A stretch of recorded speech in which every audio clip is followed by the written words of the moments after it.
حظي من كل خير تنزل أو إحسان تفضل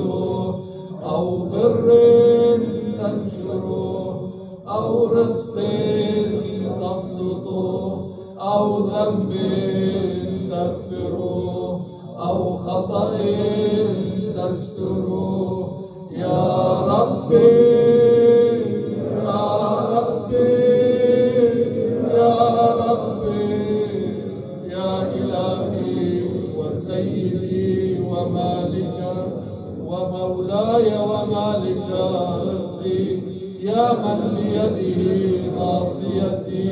يا عليما بضري ومسكنتي يا خبيرا بفقري وفاقتي يا ربي يا ربي يا ربي أسألك بحقك وقدسك وأعظم صفاتك وأسمائك أن تجعل أوقاتي في الليل والنهار بذكرك معمورة وبخدمتك موصولة وأعمالي عندك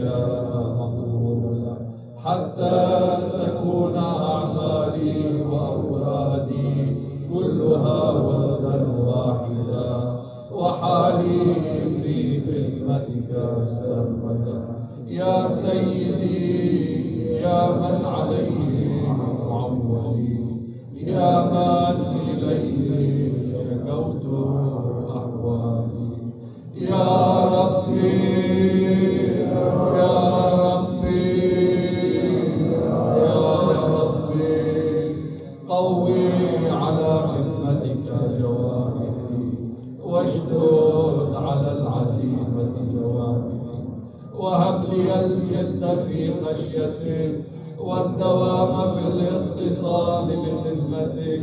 حتى أسرح إليك في ميادين السابقين وأسرع إليك في المهاجرين وأشتاق إلى قربك في المشتاقين وأدنو منك دنو المخلصين وأخافك مخافة الموقنين واجتمع في جوارك مع المؤمنين اللهم ومن أرادنا بسوء فأعيه ومن كادنا فيه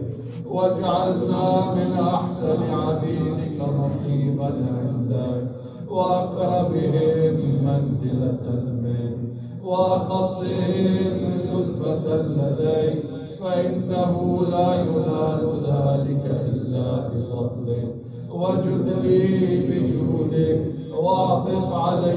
بمجدك واحفظني برحمتك واجعل لساني بذكرك لهجا وقلبي بحبك متيما ومن علي بحسن إجابتك وأقلني عثرتي واغفر زلتي فإنك قضيت على عبادك بعبادتك وأمرتهم بدعائك وضمنت لهم النجاة وإليك يا ربي قصدت وجهي وإليك يا ربي مددت يدي فبعزتك استجب لي دعائي وبلغني ولا تقطع من فضلك رجائي واكفني شر الجن والإنس من أعدائي يا سريع الرضا اغفر لمن لا يملك فإنك فعال لما تشاء يا من اسمه دواء وذكره شفاء وطاعته غنى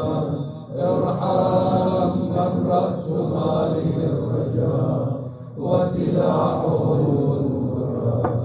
يا سابغ النعم يا دافع النقام يا نور المستوحشين الظلام يا عالما لا يعلم صل على محمد وآل محمد وافعل بما أنت أهله وصلى الله على رسوله والأئمة الميامين من آله وسلم تسليما كثيرا. اللهم صل على محمد وآل محمد وعجل فرجه. اللهم كن لوليك الحجة ابن الحسن صلواتك عليه وعلى آبائه في هذه الساعة وفي كل ساعة وليا وحافظا وقائدا وناصرا ودليلا وعينا حتى تسكنه أرضك طوعا وتمتعه فيها طويلا برحمتك يا